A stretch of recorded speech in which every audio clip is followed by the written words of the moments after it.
Hello everyone, स्वागत है आपका होम साइंस क्लासेस एचएसआर में।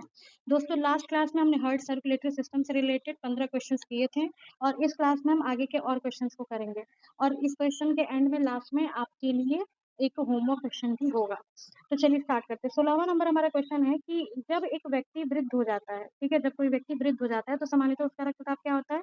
तो सामान्यतः उसका रक्तचाप क्या होता है? घटने लगता है। ठीक है। कई बार ये ऐसे भी पूछता है कि पल्स रेट कैसी होती है, तो पल्स रेट भी लो होने लगती है, ठीक है। और यही शैशवावस्था का अगर पूछता है तो शैशवावस्था में pulse rate, blood pressure rate क्या होता है? ज़्यादा होता है। अगला प्रश्न है कि किनकी भित्तियों पर रक्त द्वारा डाले गए दबाव को रक्तदाब कहते हैं? तो जब हमारे धमनियों यानी कि आर्टरीज पर दाब पड़ता है, प्रेशर पड़ता है, तो उसी को हम क्या कहते हैं? रक्तदाब कहते हैं। अब देखिए यहाँ पे एक्सप्लेनेशन भी दिया हुआ है, ठीक है। रक्त आर्टरीज जो होती है हमारी कितनी परतों से बनी होती है? तो 3 परतों से बनी होती हैं। एक होता है हमारा एक परत होती है हमारी ट्यूनिका एडवेंटिटा, ठीक है। ट्यूनिका एडवेंटिटा हमारी पहली परत होती है। फिर आता है ट्यूनिका मीडिया मध्य की परत और सबसे आंतरिक क्या होती है? ट्यूनिका इंटीमा, जिसको हम एंडोथेलियम भी कहते हैं। अब ट्यूनिका एडवेंटिटा जो होती है ये तंतु में ऊतक होती है और ये बाहरी लेयर का निर्माण करती है।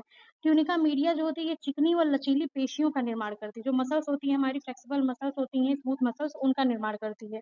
और जो हमारी स्किन होती है उस तल की उपकला का निर्माण एंडोथेलियम ट्यूनिका इंटीमा एंडोथेलियम करती है, ठीक है। नेक्स्ट क्वेश्चन है हमारा 18 नंबर क्वेश्चन कि मानव हृदय का कौन सा प्रकोष्ठ यानी कि कौन सा चैम्बर पूर्णतया ऑक्सीकृत रुधिर को महाधमनी और पूरे शरीर में भेजता है, ठीक है। तो ये चैम्बर से क्वेश्चन आपके परीक्षा में पूछते हैं, तो कंफ्यूज मत होइएगा। हमारा जो बायां निलय होता है यानी कि हमारा लेफ्ट वेंट्रिकल जो होता है, ये काम करता है, क्या करता है? पूर्णतः ऑक्सीकृत रुधिर को महाधमनी यानी कि एरोटा में भेजता है, ठीक है। जो कि ये दाएं निलय से आता है, दाएं आलिंद की तरफ से आता है और फिर बाएं निलय के माध्यम से भेजता है। चलिए अगला प्रश्न। अच्छा, अगर इसी में एक प्रश्न मान लीजिए कि पूछते हैं आपसे, मानव हृदय का कौन सा प्रकोष्ठ है जो शरीर के निचले भाग और ऊपरी भाग से रक्त को लाता है? तो आपका दायां आलिंद हो जाएगा, ठीक है। अगला क्वेश्चन आपका, रुधिर परिसंचरण तंत्र के खोजकर्ता कौन है? बहुत सामान्य सा प्रश्न है, सिर्फ होम साइंस में ही नहीं और भी जो विभिन्न परीक्षाएं होती हैं कॉम्पिटिटिव एग्जाम्स, उनमें भी इससे प्रश्न बनते हैं। तो विलियम हार्वे हैं रुधिर परिसंचरण तंत्र के खोजकर्ता। आप मुझे कमेंट में बताइएगा कि इन्होंने किस ईयर में रुधिर परिसंचरण तंत्र की खोज की थी। अब देखिए यहाँ पे सूची वाले कुछ प्रश्न हैं, सूची सुमेलित करना है आपको, मिलान करना है, ठीक है। मिलान करने में देखिए क्या क्या दिया है, option A B C D और इधर 1 2 3 4 में दिया है। अब दिया है कि हृदय, धमनियां, शिराएं और कोशिकाएं यानी कि जो सर्कुलेटरी सिस्टम है, जो हमारी रक्त प्रणाली है, उसी के चारों इंपॉर्टेंट चीजें दी हुई हैं और यहाँ पे उनका काम दिया है। तो अगर आप देखेंगे धमनियों से लगाते हैं, ठीक है। तो धमनियों का क्या काम होता है? एक को मिलाइए, देखिए आंसर आपका बनता है कि नहीं। धमनी तथा शिरा के रक्त को सम्मिलित करना, क्या ये काम होता है धमनियों का? रक्त को शरीर से हृदय तक पहुंचाना, जी नहीं, ये काम तो हमारी शिराओं का होता है, ठीक है। रक्त को शरीर से हृदय तक पहुंचाने का काम हमारी शिराओं का होता है, तो यहाँ पे सी ऑप्शन सेकंड से मिल जाएगा। अगला ऑप्शन है क्या आपका कि रक्त को संपूर्ण शरीर में प्रवाहित करना, ठीक है। तो ये आपका धमनियों का काम होता है, रक्त को संपूर्ण शरीर में प्रवाहित करना। फिर अगला है रक्त को हृदय तक पहुंचाना। तो रक्त को हृदय तक पहुंचाने का काम कौन करता है? रक्त को हृदय तक पहुंचाने के लिए आपकी कौन सी होती हैं? केशिकाएं होती हैं, कोशिकाएं, ठीक है। और धमनी तथा शिरा के रक्त को सम्मिलित करने का काम कौन करता है? हृदय करता है, ठीक है। हृदय भी, अब देखिए यहाँ पे एक क्वेश्चन और भी आपका हो सकता है कि हृदय जो है वो रक्त को हृदय तक भी पहुंचाने का काम करता है और हृदय जो धमनी तथा शिरा के रक्त को मिलाने का भी काम करता है। और साथ ही साथ आपकी जो कैपिलरीज यानी कि केशिकाएं होती हैं, ये भी क्या करती हैं? ये भी एक तरह से मिलन का पॉइंट होती हैं, जहाँ पे ये दोनों आपस में मिलते हैं, ठीक है। तो इस तरह से आप क्वेश्चन को डायरेक्ट सामने भी लिख करके कर सकते हैं और इस तरह मिलान बना करके भी आप लिख सकते हैं। चलिए अगला प्रश्न है, 21वां प्रश्न हमारा, अशुद्ध रक्त का दाएं आलिंद से निकलकर फेफड़ों से होकर बाएं भाग में पहुंचना क्या कहलाता है?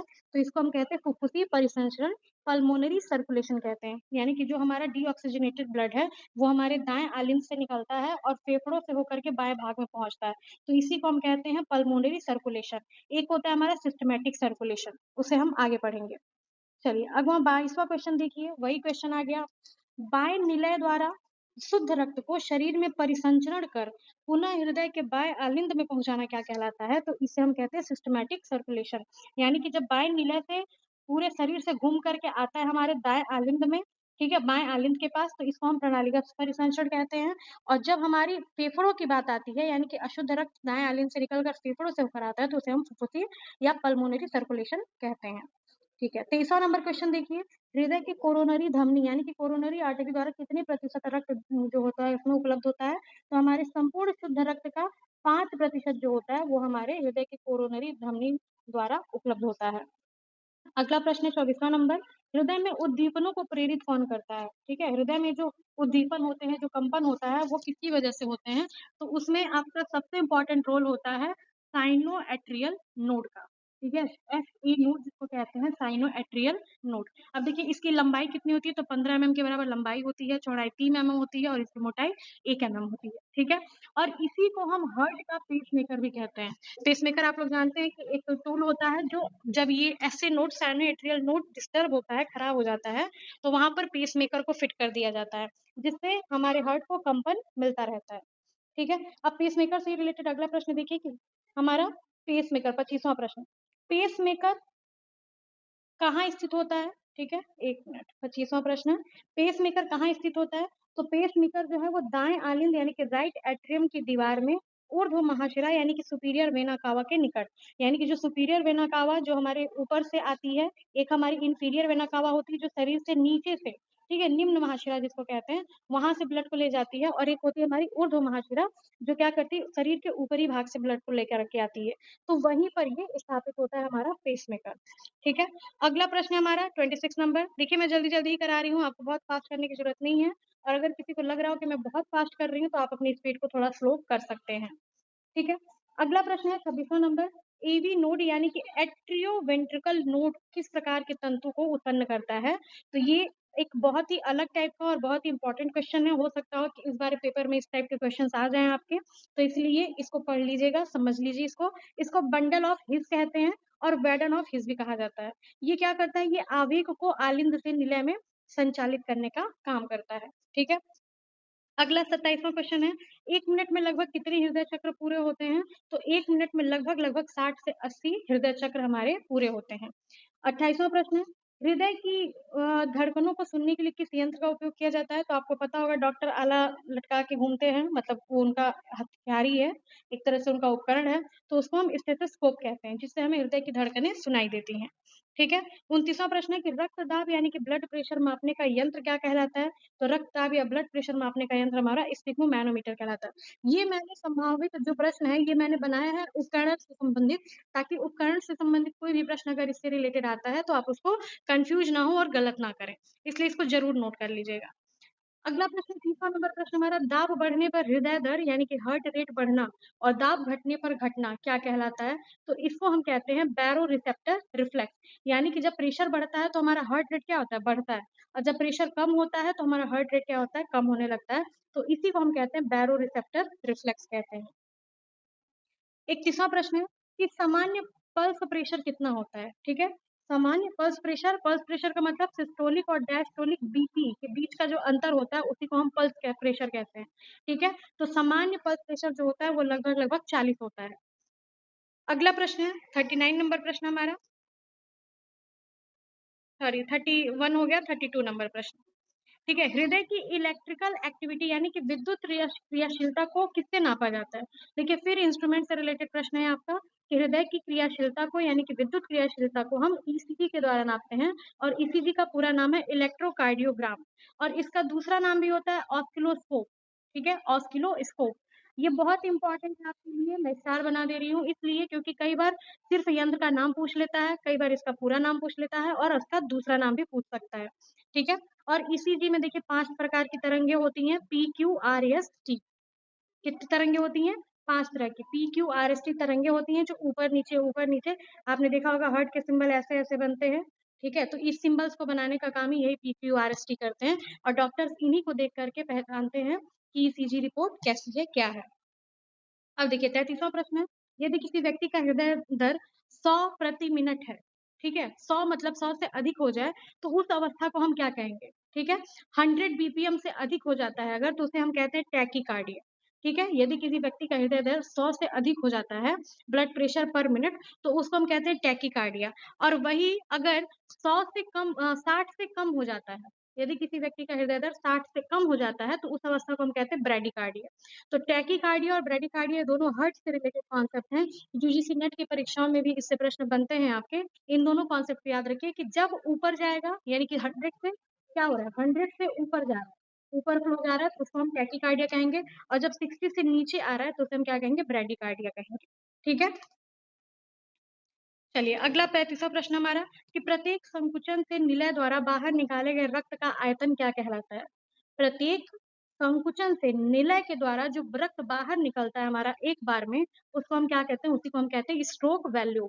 वॉल्यूम, ठीक है, स्ट्रोक वॉल्यूम इसको कहते हैं, और ये लगभग 70 ml इसकी मात्रा होती है। यानी कि एक बार में जो हमारे निलय से रक्त बाहर निकलता है, स्ट्रोक वॉल्यूम वो 70 ml के बराबर होता है। चलिए अगला प्रश्न हमारा 36वां प्रश्न है कि बाएं निलय द्वारा 80 ml रक्त महाधमनी में धकेलने पर, ठीक है, बाएं निलय द्वारा अगर 80 ml रक्त महाधमनी में धकेला जाए तो धमनियों में होने वाले संकुचन को हम क्या कहते हैं? जब धमनियों में संकुचन होने लगेगा तो उसे ही हम कहते हैं पल्स रेट। ठीक है, आई होप कि आपको समझ में आ रहा होगा, कॉन्सेप्ट भी आपके कुछ कुछ क्लियर होते जाएंगे।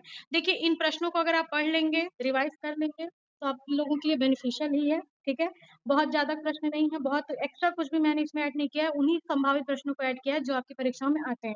और जो इसके पहले का आपका क्लास है उसमें मैंने जो प्रीवियस ईयर में पूछे हुए प्रश्न है मैंने उनका समावेश किया है।